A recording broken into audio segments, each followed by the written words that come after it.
জড়িয়ে আল্লাহ নবীকে ভুলে যেও না গো, নবী পাকের আদেশের বিরোধী করো না গো, নবী পাকের নিষেধ গুলোকে তোমার জীবনে ধরে নিও না গো, কেননা এই দুনিয়া দুদিনের মেহমান তুমি আমি গো, আমার রাসূলের থেকে আপন কেউ নাই। আল্লাহ তোমার আমার জন্য নবী পাককে বড় দয়ালু করে পাঠিয়েছে গো, ওমার সাল্লাকা ইল্লা রাহমাতাল লিল আলামিন।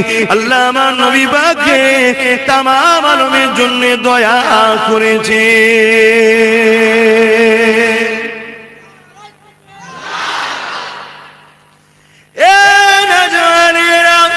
আল্লাহ নবীর মধ্যে এত আপন কি আছে দেখো তো দেখি, আল্লাহ নবীর মধ্যে এত আপন কেউ নেই গো। নবী আমার সারাটা জীবন তোমাকে আমাকে জাহান্নাম থেকে বাঁচাবার চেষ্টা